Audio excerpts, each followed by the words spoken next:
이런 그 태풍을 보면서 그 제주도가 굉장히 많이 좀 피해가 있었고, 또 옆에 있는 이웃 일본 나라가 굉장히 많이 피해를 받은 것을 우리가 볼 수 있었습니다. 폭풍, 바람의 힘이 참 대단한 것을 우리가 또 느꼈는데, 그동안 우리가 만들어 놓은 많은 것들이 하루아침에 이렇게 무너지는 모습을 보면서 안타까움과 함께 또 우리 자신을 돌아보게 됩니다. 아울러서 또 하나님의 바람이 우리에게 불어닥친다면 우리 안에 오랫동안 자리 잡고 있었던 그 때가 아주 꽉 차서 그 누구도 벗게 되지 못했던, 교육으로 어떤 지식으로 벗겨내지 못했던 우리 안에 있는 그 죄의 어마어마한 덩어리들이 하나님의 바람이 우리의 심령을 회오리 칠 때 충분히 쫓아낼 수 있겠구나, 이런 것을 또 좀 바라보게 되었습니다. 우리 안에, 한국 교회 안에, 또 우리나라 구석구석에 지금 다시 세워지고 있는 어떤 때라고 보는데, 우리 그리스도인들이 먼저 새 사람이 되어서 그렇게 변화가 일어나는 그런 또 우리 대한민국 되기를 원합니다. 저는 오늘 우리가 읽은 이 에베소서 성경 본문을 중심으로 이 구원의 의미를 좀 생각해 보려고 합니다. 이 에베소서는 누구든지 읽어야 될 성경입니다. 근데 혹자는 결혼을 앞둔 분이 읽으면 좋다 그러는데, 그래야 애를 잘 낳는다고 그러는데, 상관없이 우리 성도들이 좀 많이 읽기를 원합니다. 이게 무슨 말인지 아직 모르시는 분들도 계신데 자꾸 이 책 이름을 한번 되뇌어 보십시오. 그러면 무슨 말인지 좀 이해가 됩니다. 구원의 의미, 이것은 성도됨과 그리고 성도다움이라고 하는 이 두 용어로 표현이 되고 있습니다. 성경 안에서 이 구원의 의미를 성도됨의 의미와 성도다움의 의미로 이렇게 총합적으로 소개를 하고 있다는 것입니다. 먼저 성도됨이라고 하는 것은 우리가 갑작스럽게 그리스도인이 되는 것을 이렇게 말하죠. 그러나 성도다움은 그리스도인이 되고 난 이후에 계속 그리스도인답게 성장해 나가는, 성숙해 나가는, 오늘 또 우리 교회에 또 좋은 소식이 있는데, 이거 정말 좋은 소식입니다. 또 우리 대한민국의 좋은 소식인데, 이렇게 아기들이 출산이 되고 있는데, 이 아이가 출산되면 사람이죠. 그렇죠? 사실은 뱃속에서부터 우리는 이제 사람이라고 얘기합니다. 우리 한국 나이 계산법이 사실은 훨씬 더 저는 성경적이라고 봐요. 태어나면 외국은 이제 1개월, 2개월 하는데, 우리는 태어나는 순간부터 이제 12월에 태어나면 이제 이후 2살이 되는 것도 있지만, 이 뱃속 안에서부터 이게 셈법이 시작된다, 이런 생각을 할 수 있거든요. 근데 어린아이가 태어나면 분명히 인간입니다. 그런데 그 아이가 그냥 방치되면 젖을 주지 않고 자라지 않고, 그리고 성장하는데 유치원도 보내지 않고 교육을 받지 않으면 사실 인간인데 인간이라고 하기가 참 어렵게 되는 것이죠. 이게 바로 인간다움이 되는 거죠. 성도는 그리스도를 영접하는 순간 그리스도인이 되는 것입니다. 예수 믿는 자가 되는 것이죠. 성도입니다. 그런데 성도다움은 그리스도인답게 사는 삶이 따라 나와야 한다라고 성경은 얘기합니다. 이것을 성경은 구원이라고 다 이야기한다는 것입니다. 성도됨의 통합적 이해요, 그리스도인됨의 통합적 이해입니다. 오늘 본문 에베소서 4장은 바울이 일반인들에게 하는 것이 아니고 예수님을 영접한 성도들에게 하는 말입니다. 말하자면 이미 하나님 나라의 복음을 믿고 성도로 살고 있는 자들에게 전하는 메시지인 것입니다. 확인해 볼까요? 에베소서 1장 1절입니다. 여기서 편지를 받고 있는 사람이 누구라고 소개가 됩니까? 에베소에 있는 성도들, 이 거룩한 자들이라는 말이에요. 한자로 성도, 거룩한 사람들. 예수를 믿은 사람들에게는 거룩한 사람이라고 불러줘요. 그래서 우리가 성도 얘기하는 겁니다. 그리고 그리스도 예수 안에 있는 신실한 자들이라고도 얘기합니다. 예수님을 그리스도로 믿고 거룩한 사람들, 진실한 사람들, 신실한 사람들, 이것을 그리스도인이라고 하는데, 지금 이들에게 바울이 편지를 보내고 있다는 것이죠.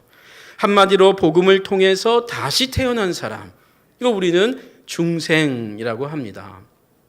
어린아이가 태어났는데 이 예수님을 믿게 되면 그냥 믿는 신용하는 게 아니고 정말 믿게 된 사람은 성경은 다시 태어난 사람이라고 합니다. 그래서 중생이라고 하죠. 중생, 다시 거듭났다. 이들은 창세전에 그리스도 안에서 하나님의 택함을 받은 자라고 우리 성경은 에베소서는 계속해서 얘기합니다. 죄사함을 받고 하나님의 찬송을 하기 위해서, 하나님께 찬송을 부르기 위해서 하나님이 부르신 자들이다 라고 에베소서 1장 3절부터 14절까지 세 번에 걸쳐서 그 중요한 마지막 순간마다 세 번에 걸쳐서 찬송하게 하기 위함이다, 하나님께 찬송하게 하기 위함이다를 반복해서 하고 있습니다. 우리가 왜 성도가 됐는가? 죄로부터 자유함 되는 거, 죄를 용서함 받은 거, 굉장히 이것은 아름다운 일입니다. 그런데 성경은 우리가 죄를 멀리하는 것보다는 더 적극적으로 하나님을 찬송하는 자로 살 것을 이야기하고 있습니다. 여러분 가운데 혹시 나도 그러면은 찬양대원이 돼야 하나? 물론 되면 참 좋습니다. 특별히 할렐루야 찬양대는 우리 좀 남성분들이 좀 더 많이 좀 왔으면 좋겠습니다. 그런데 말이죠, 이 에베소서 1장에서 하나님께 찬송하게 하기 위함이다, 우리가 구원받은 이유는 찬송하게 하기 위함이다 라고 하는 것은 그냥 예배당에서 주일날 찬송 부르는 것만을 얘기하는 것이 아닙니다. 우리의 삶이 하나님 앞에 찬송이 돼야 된다라는 것이에요. 우리의 삶의 이야기가 하나님 앞에 찬송가의 가사처럼 높낮이가 있고 낙심될 때도 있지만, 여러분 찬송가 가사를 보면 얼마나 그 암울한 내용들도 있습니까?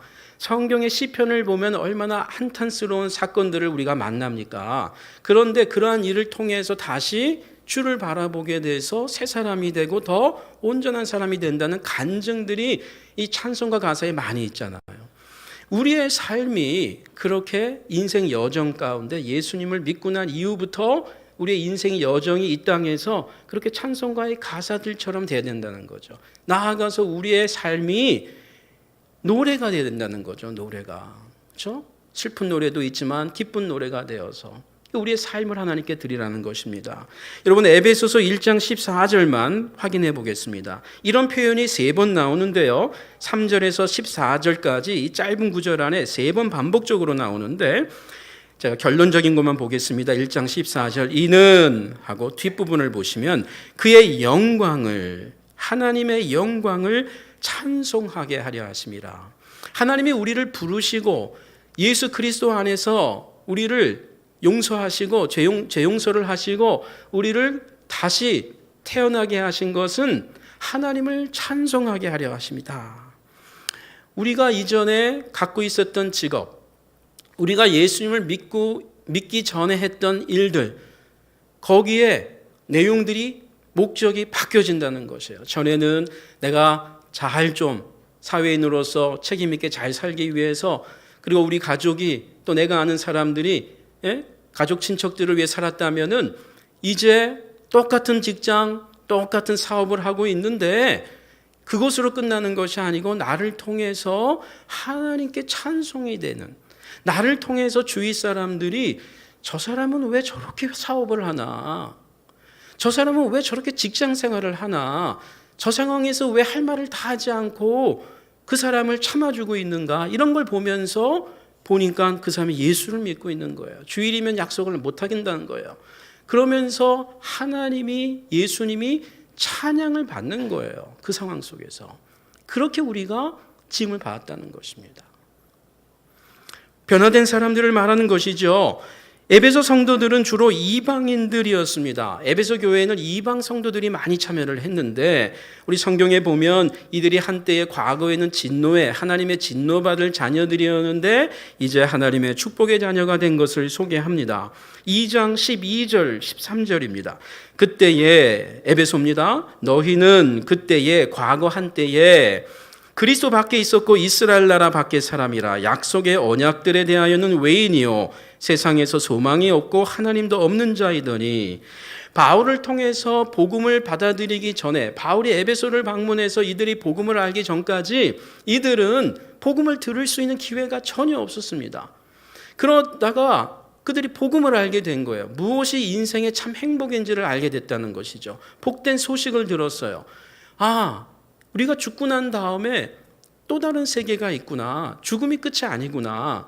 보이지 않는 세계가 있구나. 그리고 내 죄가 내가 지금까지 지은 죄들이 적지 않은데 내 아내도 모르고 내 남편도 모르고 그런데 그것들이 예수 그리스도의 십자가의 죽음으로 인해서 내가 그분을 내 주인으로 영접하는 순간 나와 관계가 되는 순간 그것이 다 사라진다라고 하는 거짓말 같은 이야기를 그들이 듣게 되었는데 그것이 믿어지는 것이에요.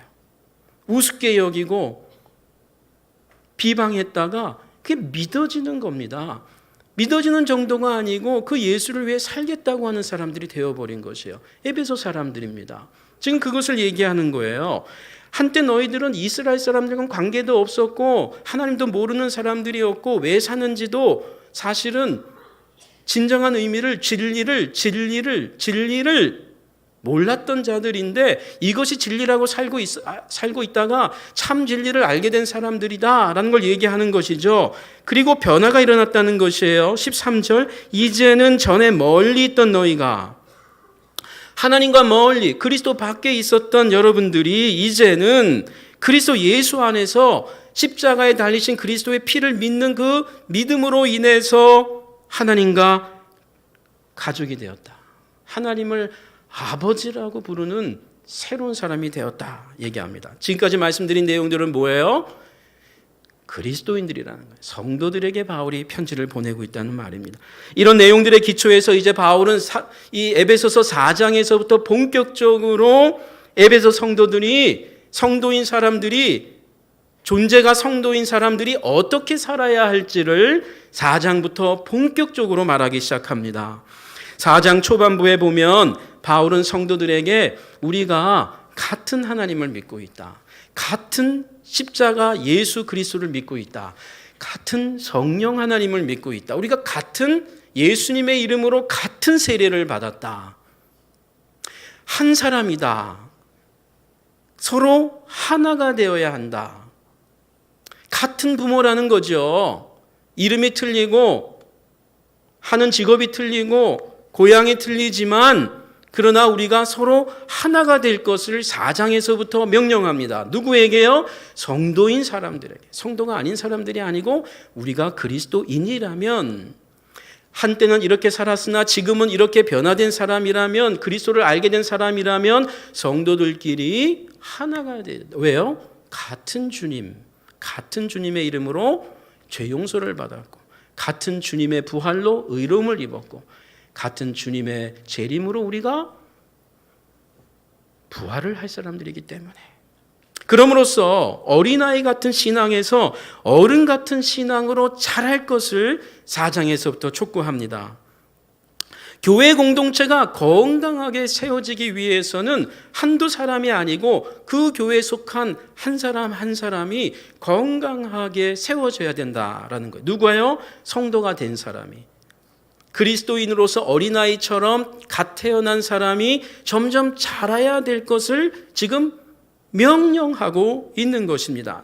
여러분 4장 13절만 보겠습니다. 우리가 다 하나님의 아들을 믿는 것과 아는 일에 하나가 되어 온전한 사람을 이루어 그리스도의 장성한 분량에 충만한 데까지 이르리니 자라야 된다. 라는 것입니다. 자라야 된다.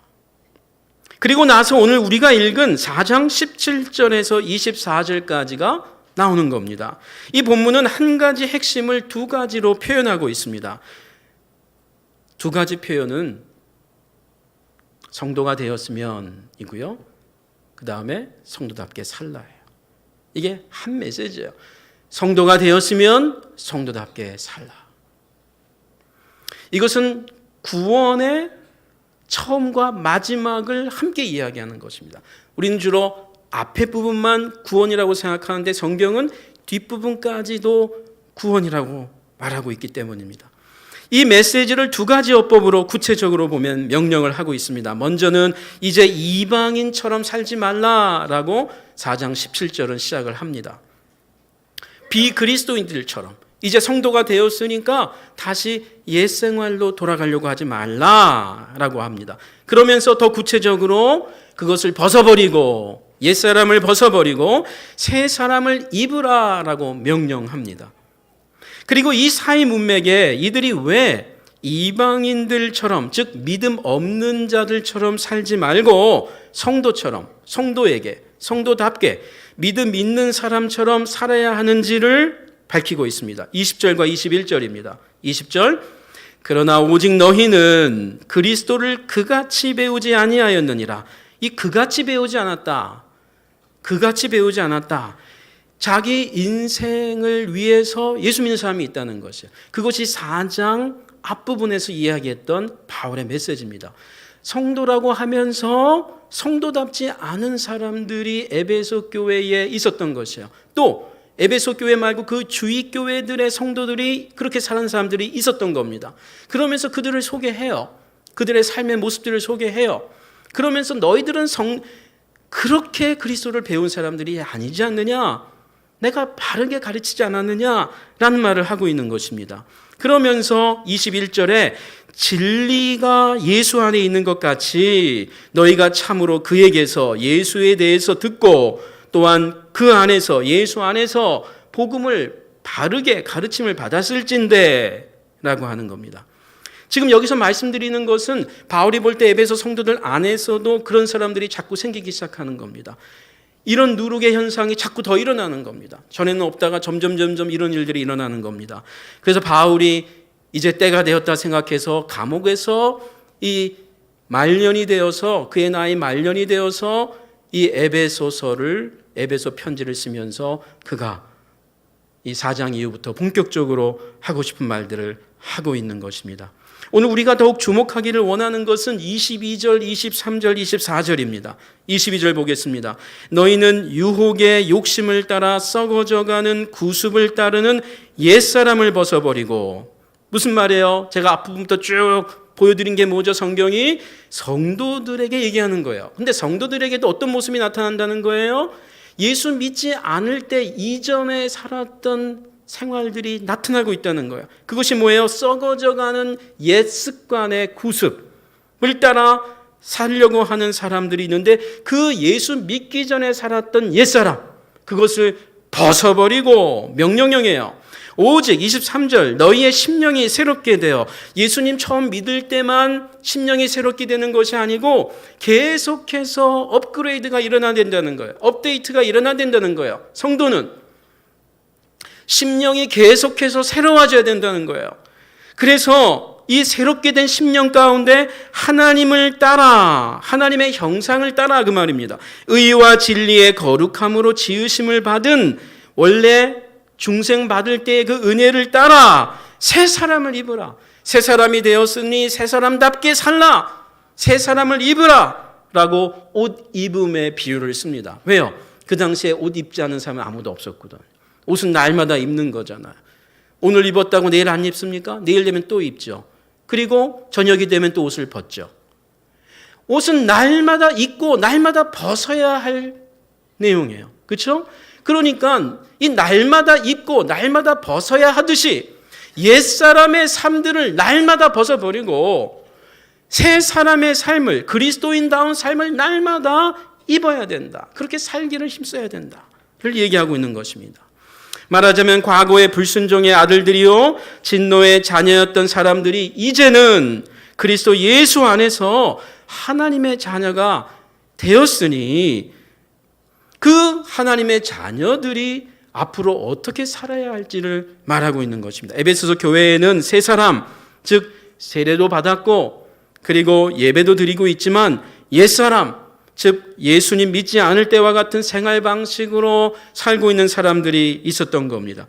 그렇기 때문에 예수님을 믿고 세례받은 사람들은 과거의 삶의 습관으로 돌아가지 말라, 옛사람을 벗으라 라고 하는 것이고, 더욱 성도다운, 새 사람다운 말과 행실로, 언행으로, 삶의 습관에 변화가 계속해서 일어나야 될 것을, 그리고 그 일어남이 점점 고양될 것을, 전에는 이런 일로 시험 받았는데 이제는 그런 일 정도는 쑥 넘어가는 사람으로 날마다 성숙돼야 할 것을 권면하는 것입니다. 때때로 성경의 이런 선언과 명령에 우리 성도들은 혼돈을 느끼게 됩니다. 어떤 성도들은 이런 본문에 별 신경을 쓰지도 않습니다. 왜냐하면 그냥 쑥 지나가 버려요. 이거는 우리는 옛사람은 옛날 사람들이고 그건 옛날 사람들이고 이제 우리는 새 사람 되었으니까 우리에게 해당되는 것이 아니구나 하는데 아닙니다. 이거 지금 이 편지를 쓰고 있는 대상은 그리스도인들이라고요. 그리스도인들. 건강한 성도로 성장하기 위해서는 이런 본문들을 이제 잘 깨달아야 합니다. 이 본문을 믿고 순종해야, 그래야 또 다른 단계로 우리가 성장하게 됩니다. 마치 어린아이가 유치원생이 되고 유치원생이 초등학생이 되고 초등학생이 중학생, 고등학생, 대학생이 되듯이, 그리고 성인이 된 이후에도 계속해서 삶의 깊이가 달라지는 것처럼 그리스도인이라고 똑같은 그리스도인이 아니라는 것입니다. 이 본문의 의미를 좀 더 파악하기 위해 우리가 확인할 성경 구절이 좀 더 있습니다. 갈라디아서 3장 26절 27절입니다. 너희가 다 믿음으로 말미암아 그리스도 예수 안에서 하나님의 아들들이 되었으니, 이 아들들입니다. 이 하나님의 자녀들이 됐다는 말이죠. 아들, 딸들이 되었다는 말입니다. 27절, 누구든지 그리스도와 합하기 위하여, 연합되기 위하여 세례를 받은 자는, 여기 아주 중요한 말이 나옵니다. 저와 여러분이 때가 되면 세례 받죠? 받은 분들 많죠? 또 지금 받을까 말까 고민하는 분들도 있죠? 여러분, 예수님의 이름으로 세례 받는다는 것은 무슨 말이에요? 이제 나 혼자 사는 게 아니라는 거예요. 내가 세례를 받는다는 것은, 예수님의 이름으로 물에 들어간다는 것은 옛날에 살았던 생활 방식들을 물로 씻어 내버린다는 것이에요. 그리고 물에서 올라오면서 그리스도의 옷을 입혀줬어요. 그 당시 초대교회는 새 옷을 입혀줬어요. 상징적이죠. 그리고 예수님의 옷이라고 소개를 해줬어요. 그 당시 옷이 신분을 말했기 때문입니다. 그걸 말하는 거예요. 우리가 예수님의 이름으로 세례받았다는 것은 이제 예수님이 우리 안에, 내가 예수님 안에 사는 새로운 사람이 되었다는 것이에요. 그것을 뭐라고 성경은 얘기해요?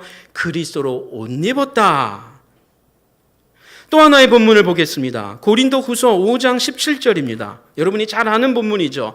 그런즉 누구든지 그리스도 안에 있으면 새로운 피조물이다. 새로운 창조물이다. 다시 태어난 사람이다. 이런 말을 해요.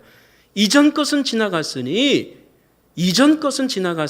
보라, 새 것이 되었다. 새 사람이 되었다. 이 본문도 이 새로운 옷을 입었다라는 말을 하고 있는 거예요. 뜻은 같은 의미예요. 갈라디아서 3장과 고린도후서 5장은 같은 의미입니다. 우리가 예수를 믿는 순간, 세례를 통해서 이제 그리스도가 나의 구주라고 하는 것을 믿게 된 사람들은 그리스도의 옷을 입은 사람이다. 이전 것은 지나갔고 새 사람이 되었다.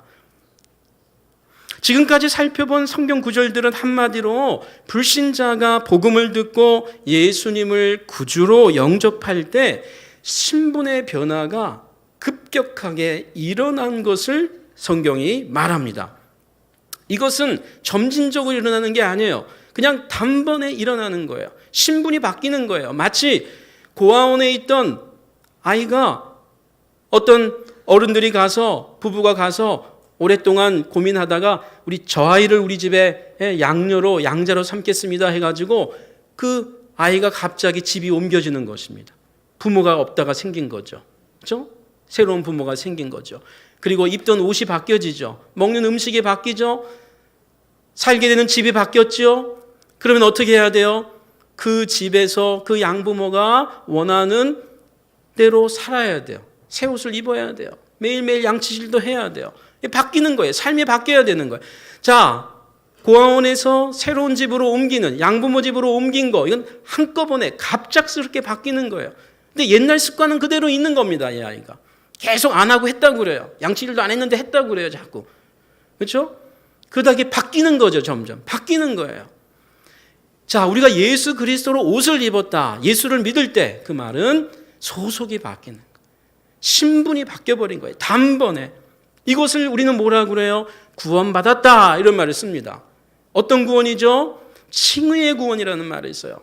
우리가 의롭게 된 거예요. 내가 의로워져서가 아니고 예수 그리스도의 보혈을 내가 믿는 순간 하나님께서 우리를 그리스도의 옷을 입고 있는 사람인지 아닌지를 보고 우리 심령에 예수님을 정말 믿고 있는지 그냥 입는 신용만 하고 있는지 우리 하나님 아십니다. 그 하나님께서 우리 안에 예수 그리스도의 옷을 입고 있는 사람들은 의롭다고 불러주는 것이에요. 우리가 의로워서가 아니라 의롭다고 불러줘요. 그것이 뭐예요? 구원받음이에요. 칭의의 구원이에요. 소속의 바뀜이에요. 그런데요, 에베소 4장 본문에서 그리스도인이 된 성도들에게 바울이 재차 그리스도의 옷을 입고 있는 사람들인데 옛사람을 벗어버리고 새사람을 입으라고 명령한다는 거죠. 누구에게요? 불신자가 아닌 그리스도의 옷을 입고 있는 자들에게, 그리스도의 옷을 이미 입고 있는 자들에게. 1장부터 살펴봤죠. 2장 보았죠. 여러분들은 하나님을 위해 찬송하기 위해서 택함받은 자들이다. 전에는 이렇게 살았으나 이제 그리스도 예수 안에서 그리스도의 보혈로 가까워졌다. 다 성도들이죠. 그 성도들에게 뭐라고 하는 거예요? 4장에 오니까 그리스도의 옷을 입고 있는 걸 아는 바울이 새 사람의 옷을 또 입으시라. 새 사람을 입으라라고 명령하고 있는 것이에요. 이미 소속의 변화, 신분의 변화가 일어난 자들에게만 요구할 수 있는 명령을 바울이 합니다. 이건 무슨 변화입니까? 삶의 변화, 가치관의 변화, 인생관의 변화. 똑같은 직장, 똑같은 사업, 똑같은 학교, 똑같은 집을 살고 있는데 똑같은 친구들을 만나는데 그 사람들을 만날 때 그 직장을 다닐 때 바뀐 사람인 겁니다. 바뀌다 보니까 내가 하는 일이 바뀌어버립니다. 내가 바뀌어버리니까 내가 하는 일이 바뀌어버려요. 나를 만나는 사람들과 대화하는 게 바뀌어버립니다. 전에는 내 사업만을 위해서 했는데 이제는 이 사업이 하나님의 찬송이 되어야 된다라고 하는 목적의식 때문에 하는 말과 태도들이 바뀌어지는 것입니다. 그래서 예수를 믿지 않는 주위 사람들이, 동료인들이 보면서 저래 가지고 사업이 될까? 저래 갖고 직장 생활을 잘 할까라고 우리를 걱정하게도 됩니다. 그런데 이것이 시간이 지나면서 저 사람 진짜 예수쟁이구나. 그래서 저 사람 믿는 예수 나도 좀 믿어야 되겠다 하는 그러한 전도가 되어버리는 것입니다. 전도한 적이 한 번도 없는데. 이것을 우리는 성화라고 합니다. 점점 거룩하여짐입니다. 이것은 끝이 없습니다. 이 땅에서. 내가 이미 거룩했기 때문에 이제 더 이상이 아니고 죽는 순간까지 성경은 거룩해질 것을 요구합니다. 여러분 에베소서 5장에 보면 기가 막힌 말이 나와요. 하나님을 본받으라고 그래요. 여러분 우리가 어떻게 하나님을 본받습니까? 예수님 본받는 것도 힘든데 어떻게 하나님을 본받아요? 그 말은요, 하나님처럼 되라가 아니라 하나님 자녀답게 살라는 것이에요. 하나님을 본받으라는 말은 하나님의 자녀가 되었으면 하나님 자녀답게 살라는 것이에요. 여러분 희한한 거 있죠? 가족에서 아이들이 태어나고 손자, 손녀가 태어나면 기가 막히게도 부모님만이 아니라 여러분 할아버지, 할머니 걸음걸이하고도 비슷해져요. 누구 손자, 손녀인지를 교회에서 알아봐요. 뒷모습만 봐도. 희한하죠? 그게 닮아가는 거예요. 왜요? 할아버지, 할머니, 부모의 DNA를 갖고 있기 때문에 우리가 하나님의 형상, 예수 그리스도가 우리 안에 심겨지면 우리의 말과 행실 가운데에 그리스도의 냄새가 나는 거예요. 이것을 성경은 구원을 이루어 나가라는 것입니다. 아직 우리가 구원을 다 이루지 않았다라고도 말하는 것입니다. 성도에게 성도답게 살 것을 잘 보여주는 성경은 로마서 13장 있습니다. 오늘 우리 본문과 함께 로마서 13장 11절 이하. 또한 너희가 이 시기를 알거니와 자다가 깰 때가 벌써 되었으니. 지금 여기서 자다가 깰 때가 되었으니라는 말은 지금 예배 중에 졸고 있는 분이 있다는 말이 아닙니다. 물론 그런 분도 있을 수 있겠지만 그 당시 바울이 로마 성도들에게 편지를 보낼 때 내 편지를 읽다가 졸고 있는 사람은 깨라 그 얘기가 아니고요. 지금 생활하고 있는데 1년, 2년, 3년 동안 지금 잠에서 헤매는 자가 있다라는 말. 우리 예수님께서 이 땅에 오셔서 많은 소경들을 치유하신 이유가 그거죠. 지금 보고 있다고 하지만 보지 못하는 자들이 많다는 거. 오히려 지금 보지 못하는 자들은 오히려 소망이 있다는 거. 왜요? 내가 보지 못하고 있는 걸 알고 있기 때문에. 저는 앞이 안 보입니다. 저를 불쌍히 여겨 주십시오 하는 사람은 소망이 있다는 거예요. 근데 누가 소망이 없어요? 누가 위험하다는 거예요? 보고 있는 사람들. 근데 진정 볼 것을 보고 있지 못하는 사람들. 지금 자고 있다는 거예요. 매일매일 열심히 생활하고 있지만 잠들어 있다는 것이에요. 그러면서 성경이 말하는 것입니다. 자다가 깰 때가 벌써 되었으니 이는 이제 우리의 구원이 처음 믿을 때보다 가까웠음이라. 밤이 깊고 낮이 가까웠으니 그러므로 우리가 어둠의 일을 벗고 빛의 갑옷을 입자. 이미 그리스도의 옷을 입은 사람들에게 빛의 갑옷, 또 입어야 할 옷이 있다는 것이에요. 여기 어둠의 일을 벗으라는 것은 밤손님에만 얘기하는 게 아니죠. 밤을 좋아하는 사람들에게만 하는 말이 아니에요. 낮을 살고 있는데 밤처럼 살고 있는 사람이 있다는 거죠. 하나님 없이 살고 있는 사람이 있다는 거죠. 낮에와 같이 단정히 행하고 방탕하거나 술 취하지 말며 음란하거나 호색하지 말며 다투거나 시기하지 말고. 성도가 되었는데도 예수를 모르는 사람들과 똑같이 시기하고 똑같이 다툽니다. 저 사람 참 좋은 사람이야 해서 오랜만에 칭찬하는 소리를 들어봤더니 계속 들어보니까 자기 칭찬해 주는 사람은, 나를 인정해 주는 사람은 좋은 사람이라고 평가가 되고, 사람을 평가하는 데 있어서 좋은 사람인지 안 좋은 사람인지를 어떻게 평가하느냐? 내 중심으로 평가하는 거. 하나님 앞에서 평가하려고 하기보다 저 사람 정말 참 귀한 사람이다. 나는 좀 별로지만, 이게 그리스도인이 해야 될 말이 아닙니까? 다투고 시기하는 일들, 이 옛사람의 모습들이죠. 여러분, 우리가 예수 믿고 난 다음에 시기하지 않고 다투지 않는다는 말이 아니에요. 그 정도가 점점 틀려진다는 거죠. 전에는 유치원생의 내용으로 다투다가 이제는 중학생 내용의 다툼이죠. 우리는 죽을 때까지 다툽니다. 그런데 다툼의 내용이 이제 틀려지는 것이에요. 그러다가 어느 순간 웬만한 일에는 다투질 않아요. 오직 주 예수 그리스도로 옷 입고 예수 그리스도의 옷을 입은 사람들에게 계속해서 입으라는 것을 얘기합니다. 정력을 위하여 육신의 일을 도모하지 말라. 여기서 육신의 일은 뭡니까? 예수님 믿기 전에 가치관을 말하는 것입니다. 예수 믿지 않는 사람들처럼 자기 사업을, 자기 직장을, 자기 재능을 도모하지 말라는 것이죠. 성경은 구원을 말할 때 이 두 가지 영역을 모두 말합니다. 우리는 이미 구원을 받았지만 아직 온전한 구원을 다 이룬 것이 아니라고 성경은 말합니다. 빌립보서 2장 12절에 그러므로 나의 사랑하는 자들아, 너희가 나 있을 때뿐 아니라 더욱 지금 나 없을 때에도 항상 복종하여 두렵고 떨림으로 너희 구원을 이루라. 명령입니다. 구원받은 자들에게 구원을 이루어 나가라는 것이에요. 이것이 뭐예요?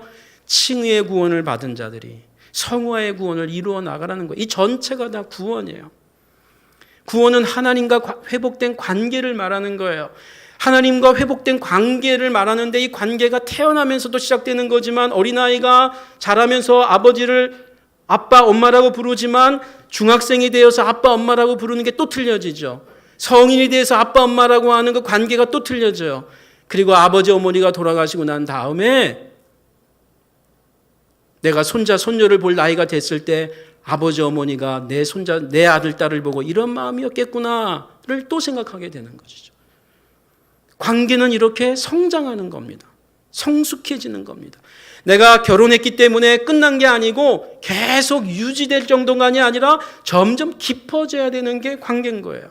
구원의 관계, 하나님이 아버지고 내가 하나님의 자녀라고 하는 이 관계는 예수 믿는 순간으로 시작되지만 이 땅에서 끝까지 자라나야 된다는 것을 말하는 것입니다.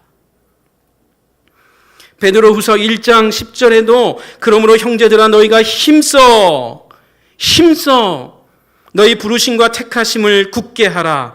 이미 받은 부르심과 이미 받은 택함을 견고하게 하라. 마치 식당에 예약하고 난 다음에 우리가 뭘 해요? 컨펌하죠. 컨펌합니다. 갑니다.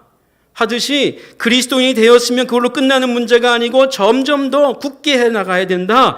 너희가 이것을 행한즉, 이것은 믿음과 함께 가는 거예요. 믿음에 기초하는 거예요. 너희가 이것을 잘 믿기 때문에, 성도이기 때문에 이렇게 믿음대로 살면, 믿음대로 행하면, 행함이 중요합니다. 오해하지 마십시오.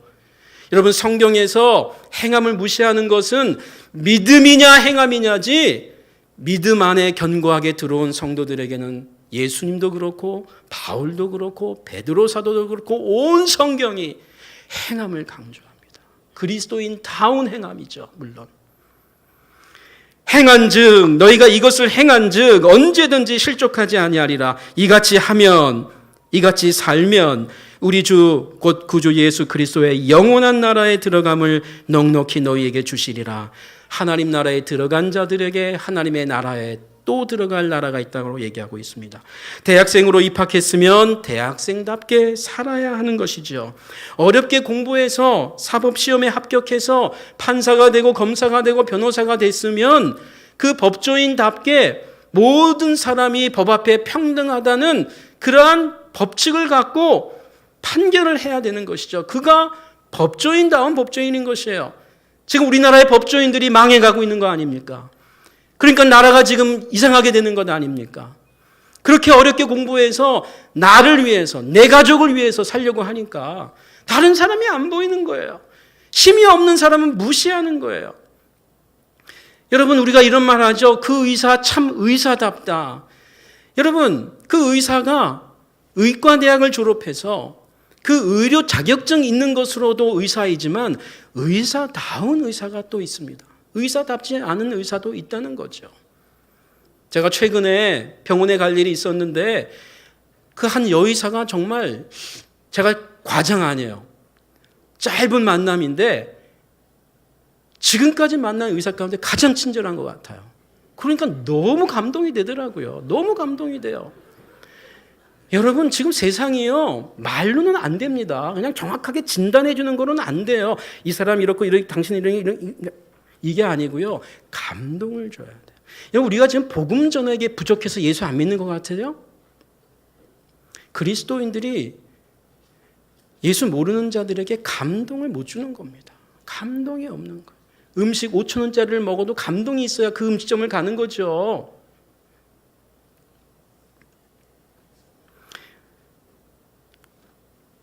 대한민국에서 태어나서 그 나라 국민이 되었으면 그 나라의 법을 지켜야 되는 겁니다.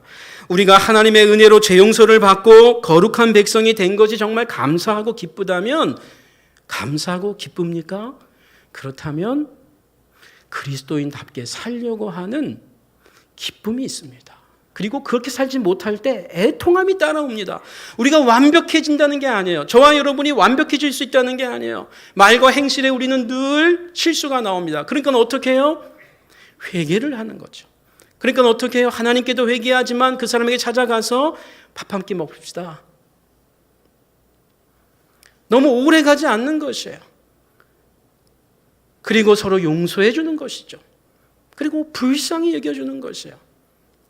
저는 할렐루야 찬양대가 매주 새 노래로 찬양을 부르는 게 이게 쉬운 일이 아니잖아요. 얼마나 최선으로 부르십니까? 그래서 제가 가장 은혜 받는 찬송은 이 대표기도 끝나고, 오늘 김용숙 장로님 대표기도 하셨는데 그 기도 끝나고 대표기도 끝날 때마다 하는 그 짧은 찬송이 전 제일 좋아요. 물론 바꾸셔도 됩니다, 지휘자님. 우리를 불쌍히 여겨 주옵소서. 그 반복적으로 몇 차례 하잖아요.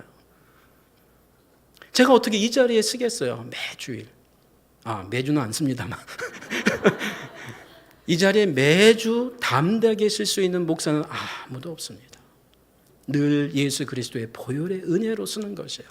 그러나 그 보혈의 은혜가 있기 때문에 이 강제상을 내려왔을 때 그리스도인답게, 목사답게 살려고 최선을 다하는 것입니다. 거룩한 백성답게 말과 행실이 드러나는 것이죠.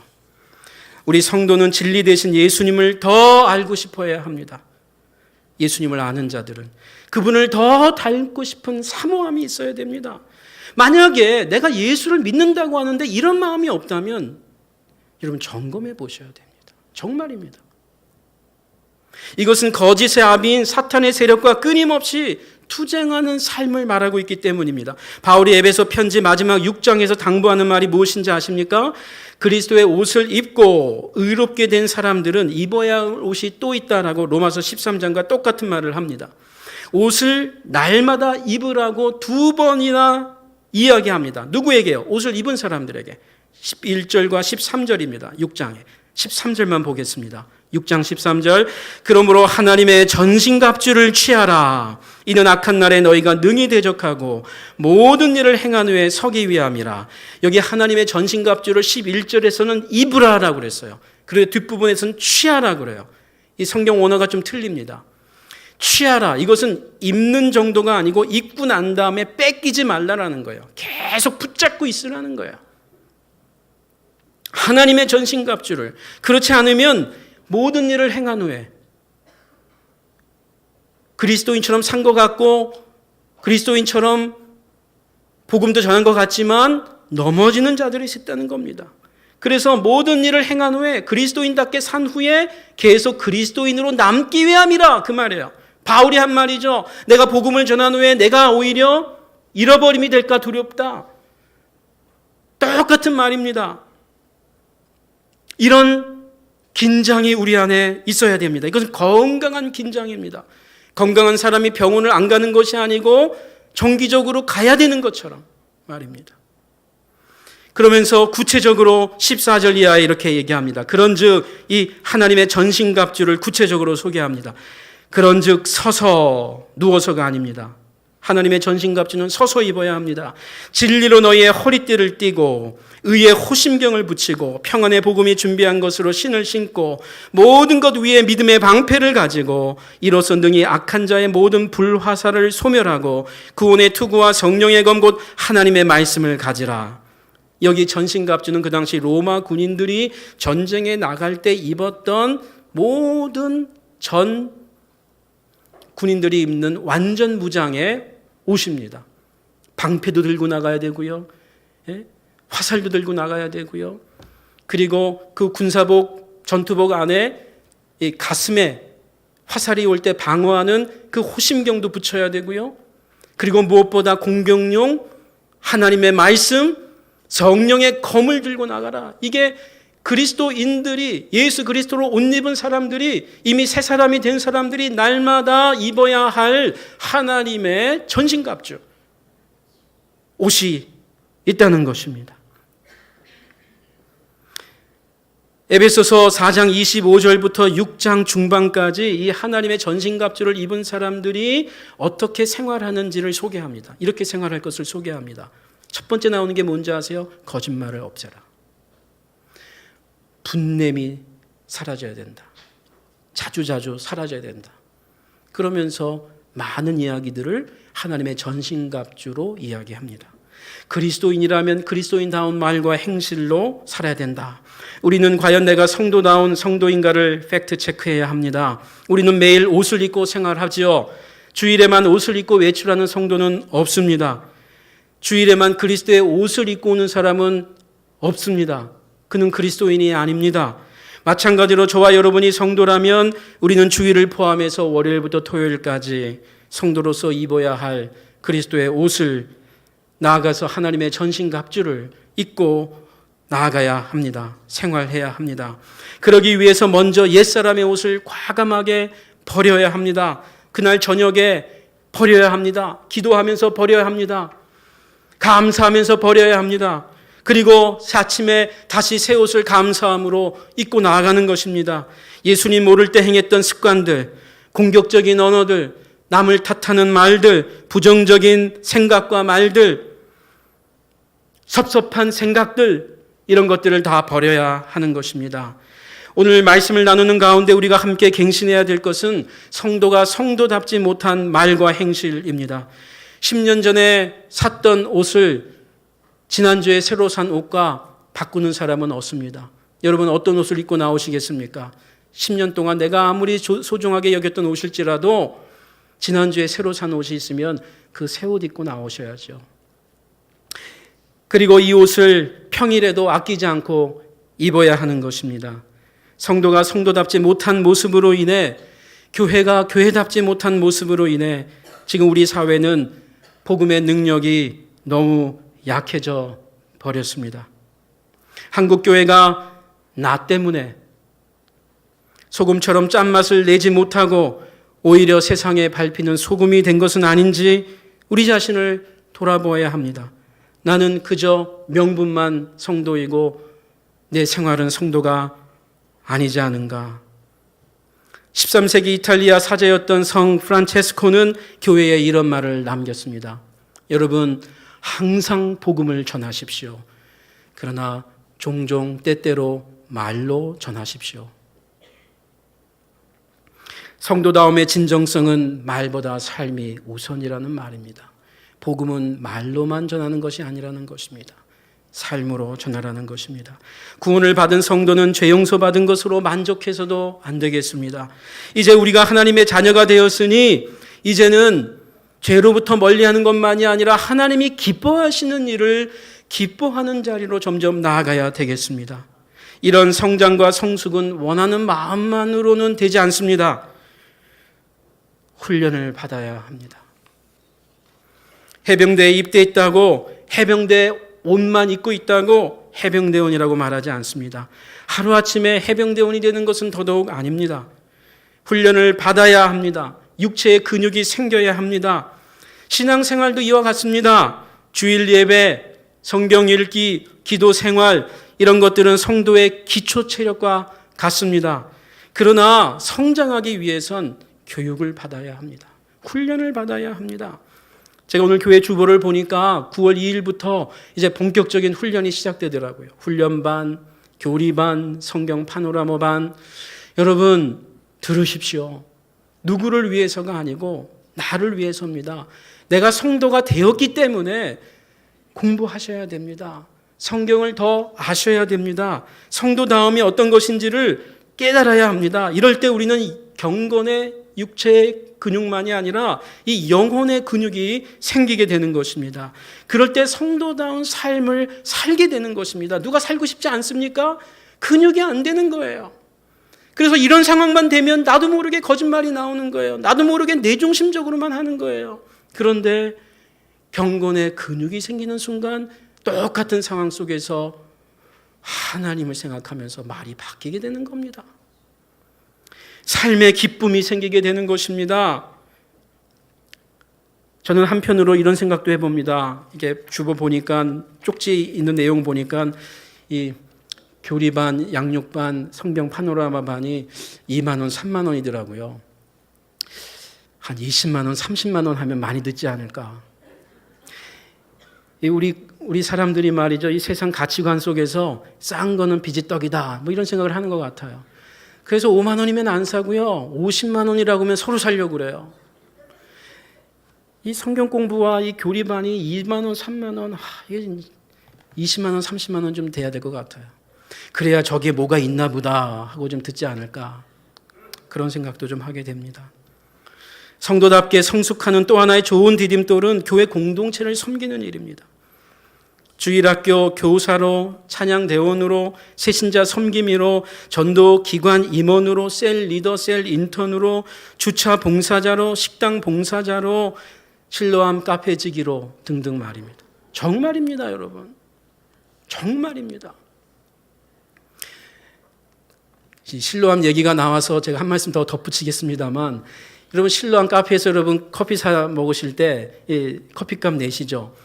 그래서 그런지 잘 안 나오면 제가 지난번에 보니까 왜 이렇게 안 나오냐고 막 이렇게 뭐라 그러더라고요. 근데 여러분 실로암 카페지기도 그 커피값 자기가 가져가는 거 아니에요. 그분들도 봉사하는 분들이에요. 그냥 할 말 많을 겁니다.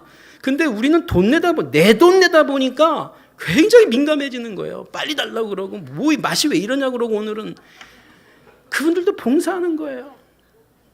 근데 여러분 교회 봉사를 하다가 내가 교회를 위해서 하는 것 같은데 여러분 그런 경험이 다 있으실 겁니다. 교회 봉사를 하다가 시험 당하죠. 맞습니다. 교회 봉사 안 하는 분들보다 교회 봉사하는 분들이 시험 받아요. 특히 교회에서 성도들 때문에 밖에서 시험 받으면 괜찮는데 이 성도라는 분들이 막 말을 함부로 하는 거예요. 순식간에. 그 시험 많이 받아요. 그런데 여러분 그 시험을 이겨내야 업그레이드가 되는 거예요. 성도로서. 그러니까 내가 시험 안 받기 위해서 봉사 안 한다는 것은 하나는 알고 둘은 모르는 일입니다. 이건 정말이에요. 여러분 우리가 봉사는요. 우리가 봉사하는 것 같지만 교회 봉사는 하나님이 우리를 위해서 봉사하는 시간이에요. 진짜입니다. 오랫동안 교회 봉사를 잊어버린 분이 있습니까? 이제 봉사할 때가 됐는데도 여전히 봉사를 거부하는 분이 있습니까? 여러분 다시 초심으로 내려가십시오. 다시 섬기는 마음으로 내려가십시오. 그때 여러분 경건의 근육이 생깁니다. 성도다움이 업그레이드 됩니다. 아침 저녁으로 바람이 이제 선선해졌습니다. 이번 가을에는 하나님의 바람을 맞으면서 우리 성도다움의 열매를 하나둘 더 맺히기를 원합니다. 우리의 마음과 우리의 언어와 우리의 행실이 그리스도인 다음으로 인해서 우리 주위 사람들이 우리 은혜교회로 새롭게 나오는 역사가 있기를 원합니다. 기도하겠습니다.